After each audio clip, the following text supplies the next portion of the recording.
Welcome, moms. Welcome to Inside the Moms Club. I'm your host, Monica Samuels. Here I am with Julie Orchid, my co-host. Hello, Julie. Hey, Monica. This is going to be a very fun show. I mean, we are so honored today. I mean, listen, how can you not have fun? We've got like Well, right, penguins and and you've got all those pig, ex- stuffed animals. So I'm excited. exactly. Yeah, no, this is fun. So we're having a superstar of children's music is with us today. We couldn't be more honored.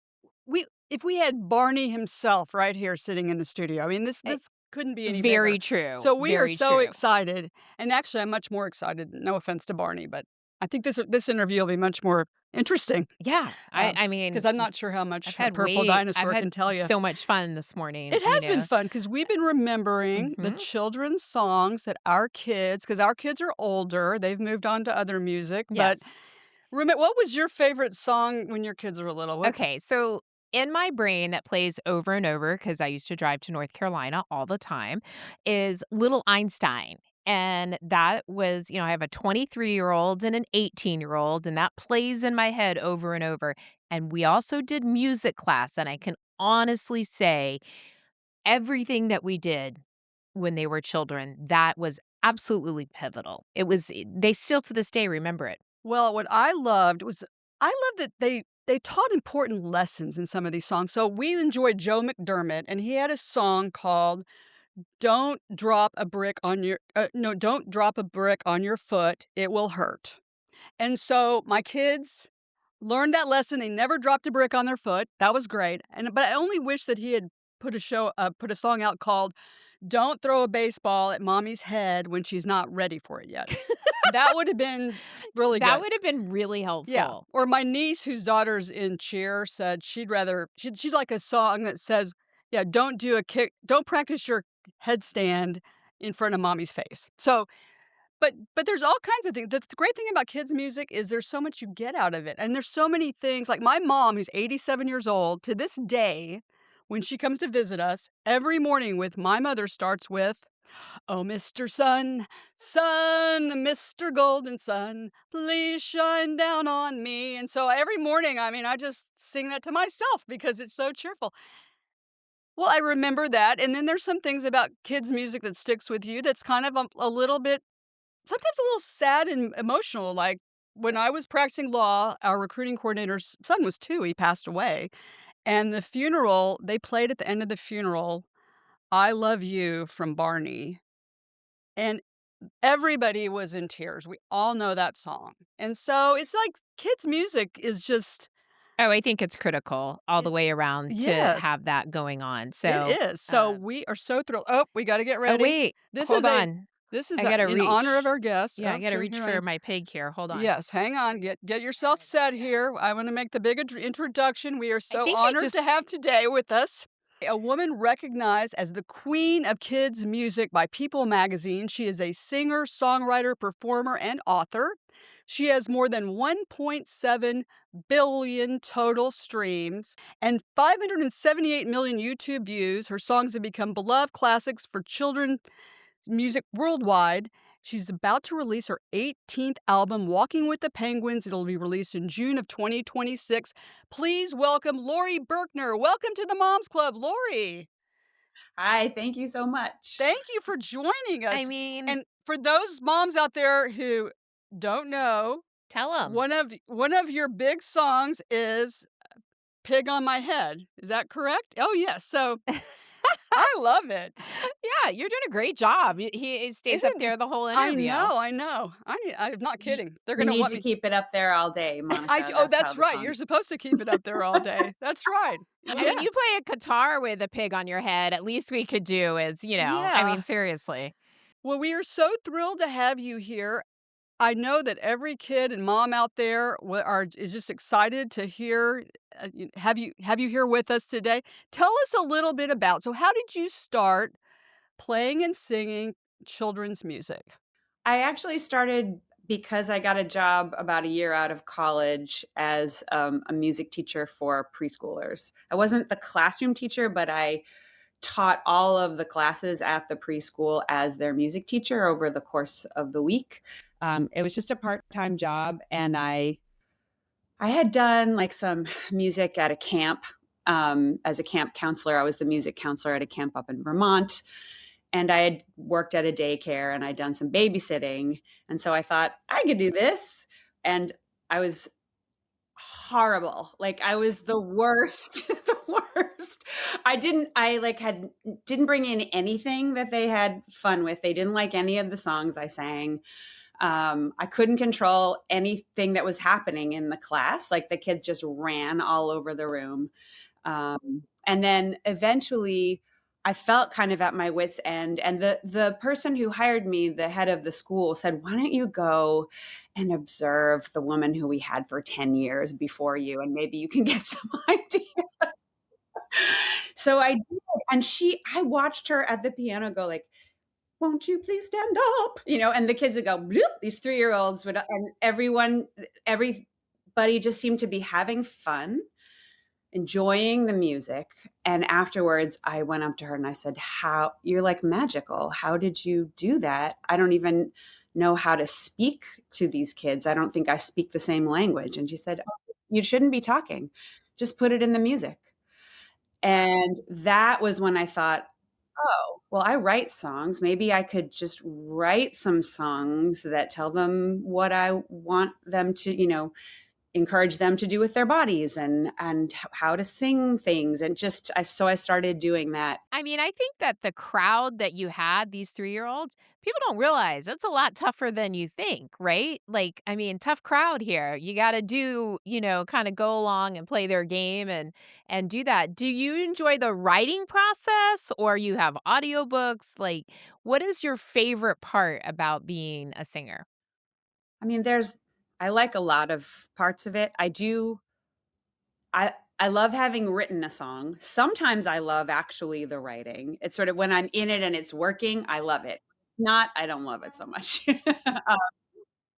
And, I love being in the studio. I really feel like that's just such a beautifully artistic place to be. There's so much, like, audio sculpting that happens in there, and imagination building and world building, so I love that. I love doing the shows. I love the meet and greets after the shows. Like, the performing is really, yeah.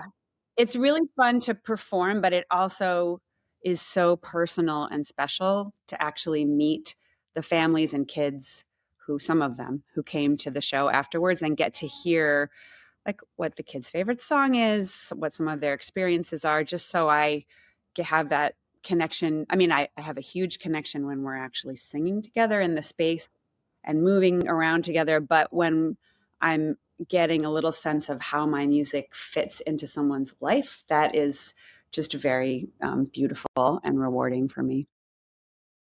Do you have something that sticks in your head when you talk to a child? Have they said anything to you that really, like, digs in and you're like, "Ooh, that hit," about one of your songs? It's funny. I feel like the very young kids, they don't talk so much about the songs. It's just, this is my favorite song. I want to hear this song. I want to hear it again. I want to hear it again and again. But then when they get older, and I've been doing this for, 30 some long time now, years now. And I get a lot of messages from kids in college, people who are parents now, bringing their kids to my shows. Like just a week ago, I was in Indianapolis, and that was like a tongue twister.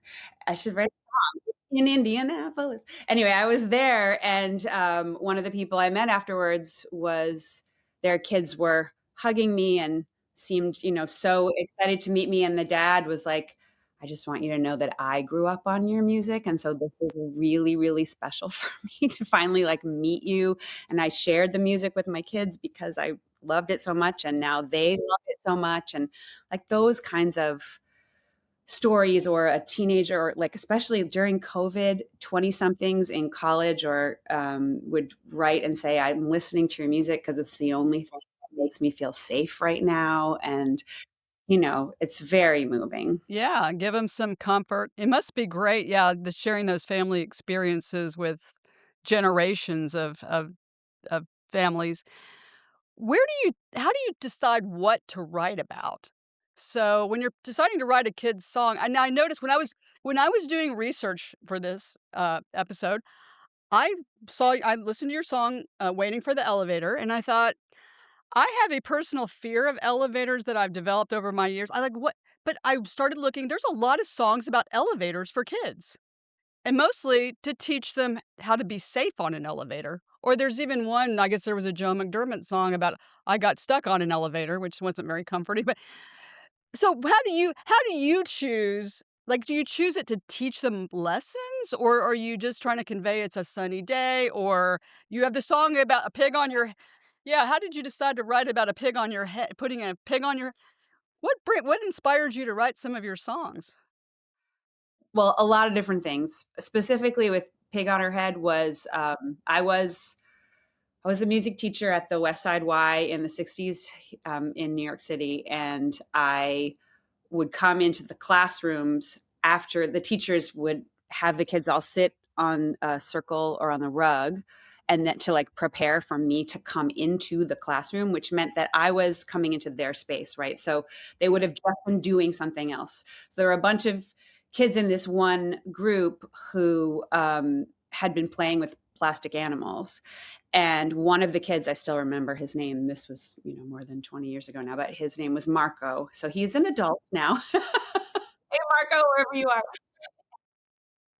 He had this little plastic pig and he put it on his head. And when I said, "Okay, everybody, put your animals away. We're going to start music." And he just like sat there with that thing on his head. And I just looked at him and I was like, "Marco, it's time to put the pig away. Marco, it's time to put the pig away."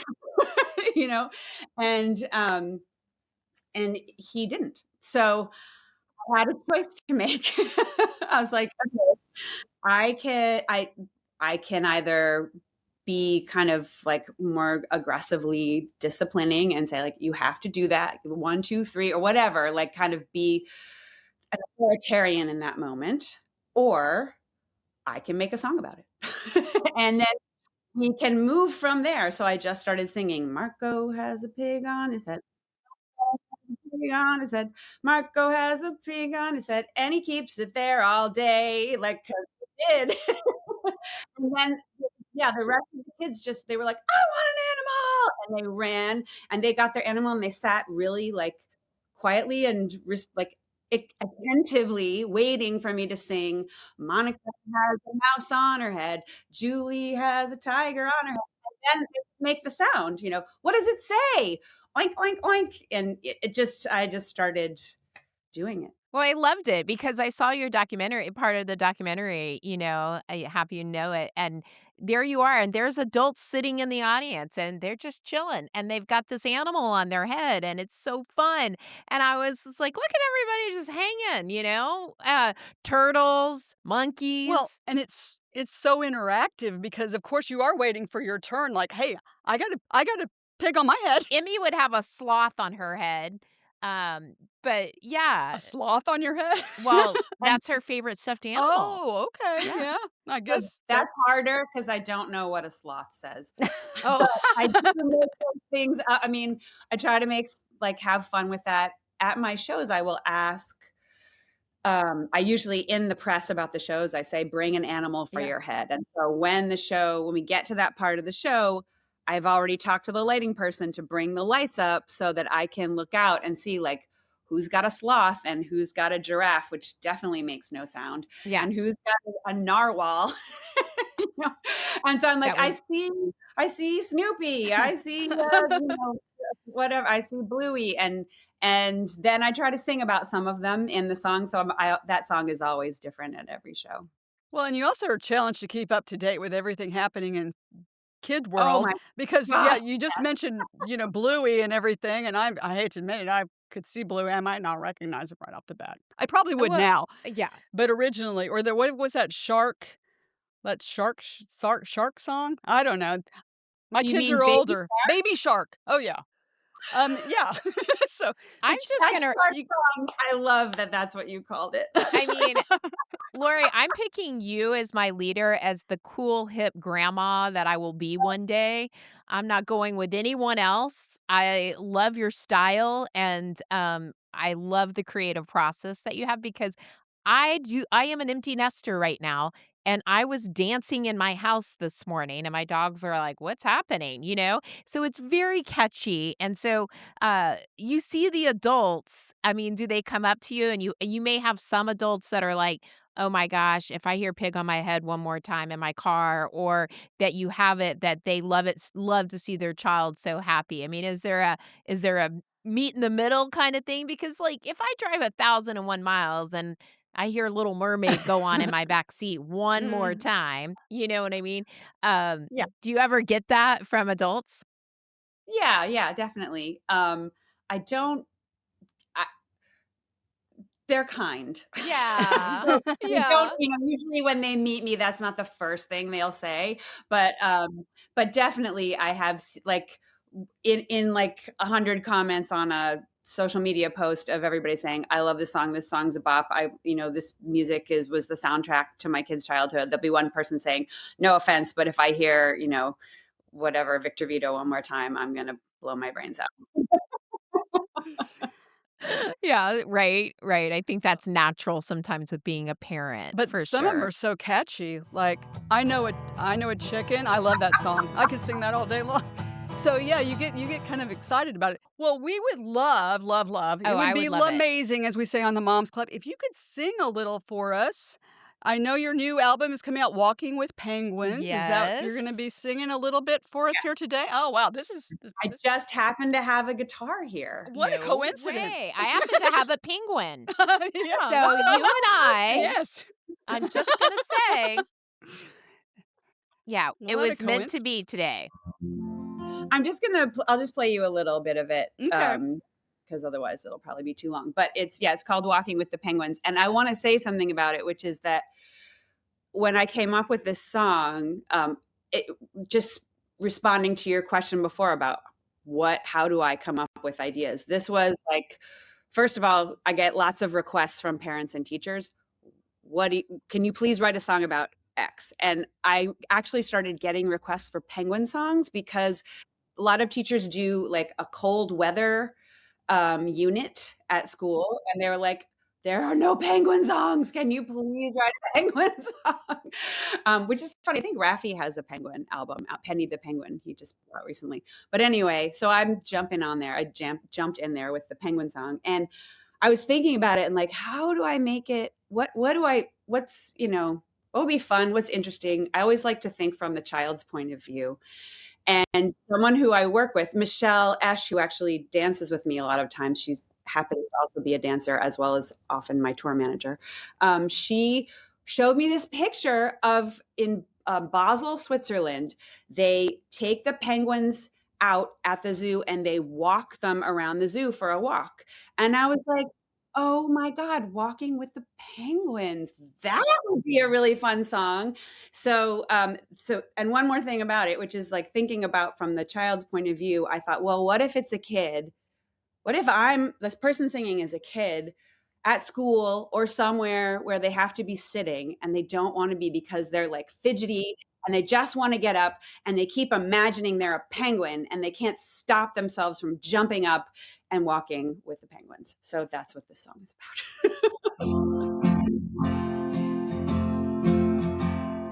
I'm sitting down, but I feel kind of funny. I shake my dark back and I rub my white tummy. I try to stay still, but my body won't listen. And suddenly I'm in a penguin position. Uh-oh, I'm walking with the penguins. Uh-oh, I'm walking with the penguins. Waddle, waddle, heel, heel, waddle, waddle, hop. Waddle, waddle, heel, heel, waddle, waddle, hip, hop. Uh-oh, I'm walking with the penguins. Uh-oh, I'm walking with the penguins. Waddle, waddle, heel, heel, waddle, waddle, hop. Waddle, waddle, heel, heel, waddle, waddle, heel, heel, waddle, waddle, heel, heel. We don't want to stop. Oh That's the my verse. gosh. Love Yes. it, I'm gonna be singing that all day. I can't. Yeah. If you ever segue to, like, as we're all getting older, senior citizen music, maybe you could have one called "Walking Like a Penguin," because I feel like some days I'm more like that. But, Or I walking with your walker? I yeah, mean, there's this that is too, a yeah. yeah. But no, I love that, I love that.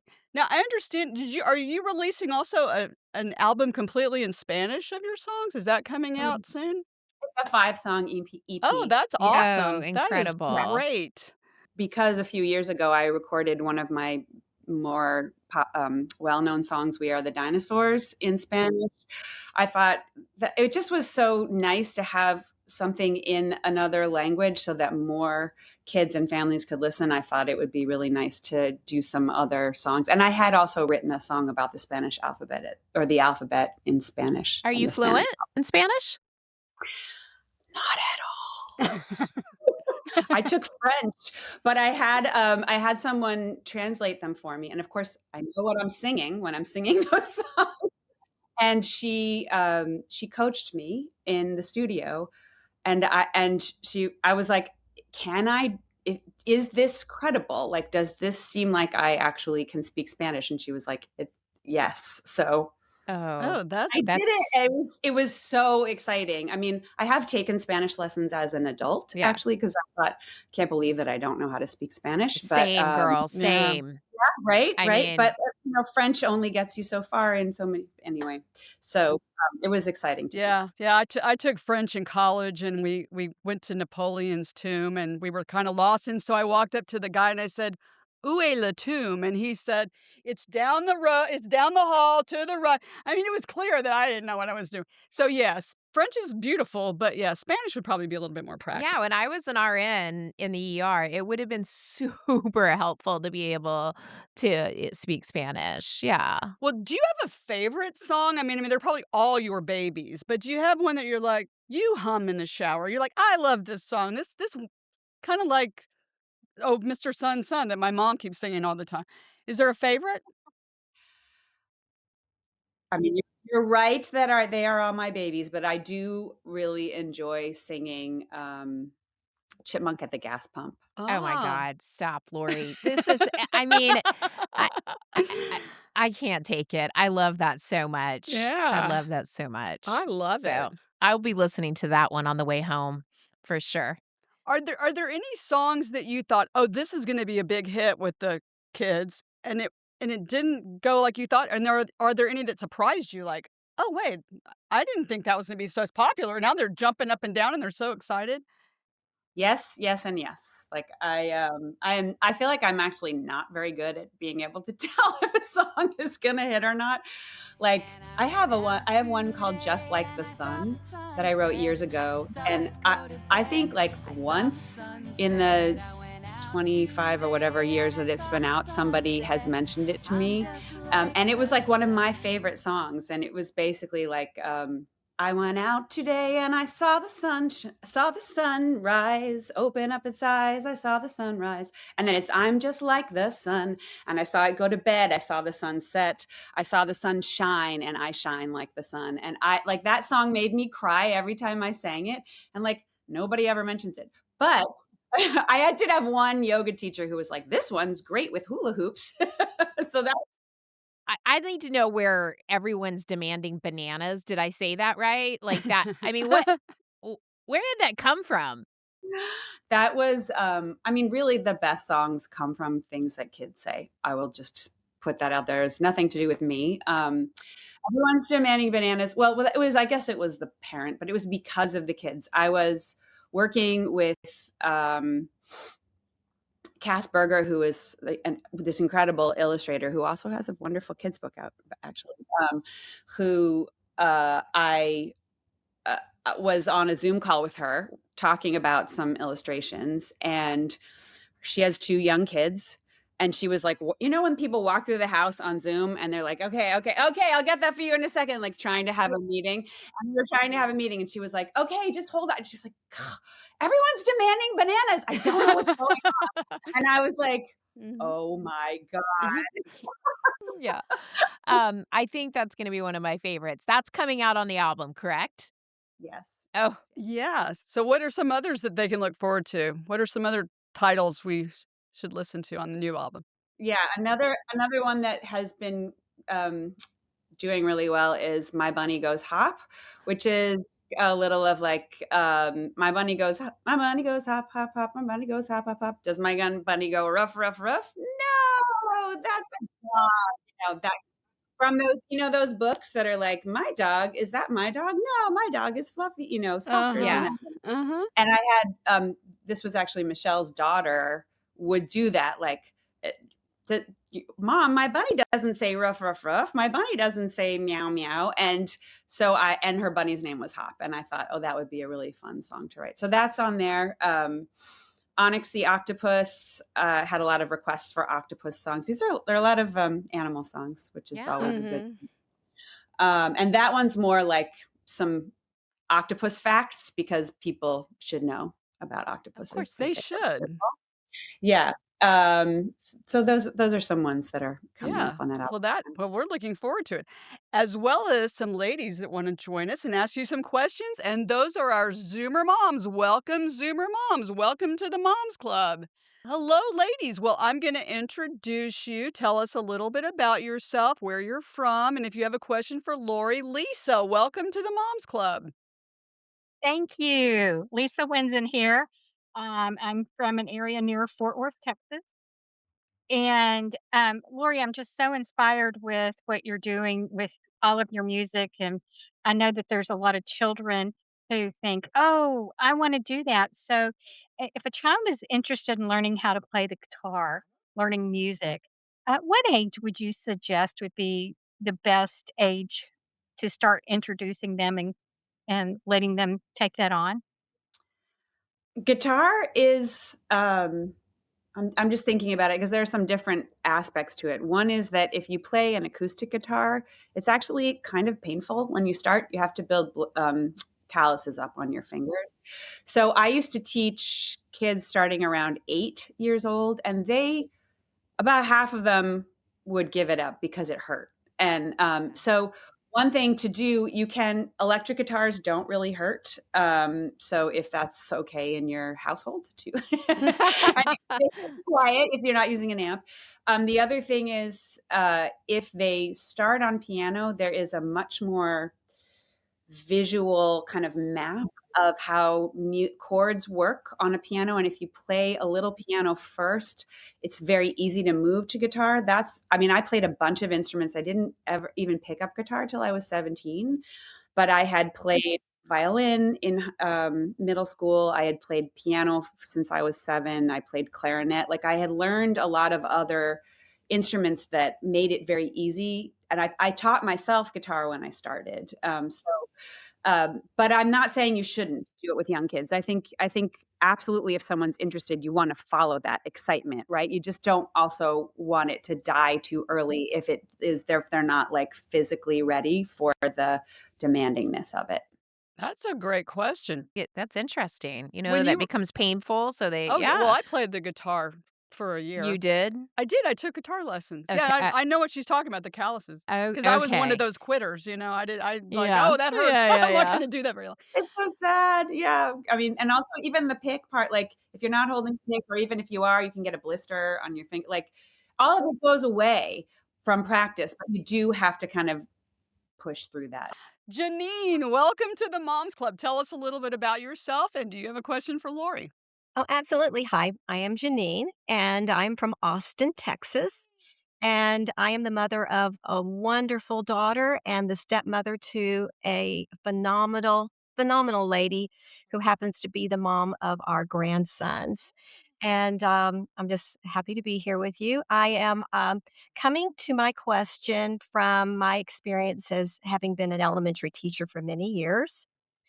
And over the years, I've had many students who have had a wide range of special needs. It could be, it could be neurological, it could be straight physical, it could be just so many different things. And um, experiencing music with these kiddos can be similar to anybody's.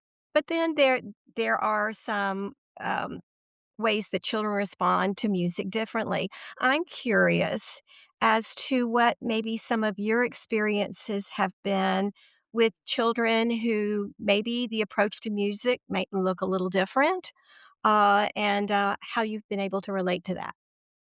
I definitely have a lot of fans who have all different kinds of support needs, and from like very young children to young adults who have been listening to my music since they were little kids and are still huge fans and come to the shows and are Patreon members and like are really like very involved. So and some of them are have a lot of have cannot move parts of their bodies or can't control them in the same way that somebody else might, and some of it is anyway, so many different things. So one of the things that I think about a lot, I mean, part of it is when I'm singing a song live, I do think a lot about encouraging and talking about different ways that any way that anyone can get involved with the song, because I do write, I'd say 80 to 90% of my songs to be almost like physically um, interactive, that like they can do it any way that works for them. If I might be jumping up and down, but like when I'm singing Rocket Ship Run and we're blasting off, but I'll always start that song saying, if you want to move your head to blast off or your arms or jump with us or have someone help you or lift you, like any way you do it is the right way to do it. So that's one thing that I try to think about and model lots of different ways. Also, for people who have sight problems, if I'm doing hand motions, I try to say what I'm doing at the same time as actually doing them so that they can imagine it and also participate if they want to. And then in terms of writing songs, I do also try to think about writing songs in ways that are as inclusive as possible. So, and the more that I learn about different needs that people have, the better I can be at writing songs like that. But that's also been a long learning process for me, and kind of an exciting one, honestly, because it feels so good to be able to create a song that I know somebody is going to say, like, this song made me feel included. That's great. And thank you, Zoomer moms. Those are, as always, great, great questions. So, Lori, I know you started your career in rock music. Do you ever, if you could pick an artist in another genre to write with, who would it be? And what do you think the sound would what would you be looking for? Like a cool kid song or a country song? I'm like, what would that be? I mean, it's so funny. I'm actually collaborating with someone right now who's a rapper, and so that's sort of been interesting. Um, I mean, he raps kids music, but also the first person who came to mind just from my like love growing up and of someone who is still really doing amazing things in music is David Byrne, just because he has such a broad range of kinds of music that he has created, and he's so inventive and also a very, I mean, I don't know. I heard some not so great things about some Broadway stuff. But anyway, let's Yeah. imagine that he's perfect, and I would love to Uh-huh. No, no, collaborate with him and do something like just, I mean, anything that came out of it. It doesn't have to be anything specific. I think when I write, I mean, I have an entire album of dance remixes of my songs that are, umta, umta, umta. And it's just like that was so fun to try exploring what it felt like to be in the studio and create music that was outside of me sitting there playing my guitar that basically had nothing to do with a guitar. And so I feel open to just like whatever I would enjoy, I'd be interested to find out. First of all, excellent choice. Anything he does, it would be magic, and especially with you. I mean, that would be That's a good question, Monica. Like, Thank you. I'm Thank just you, saying Julie. no problem. That's why I'm the host. No, I'm kidding. Anyway, This is true. that is true.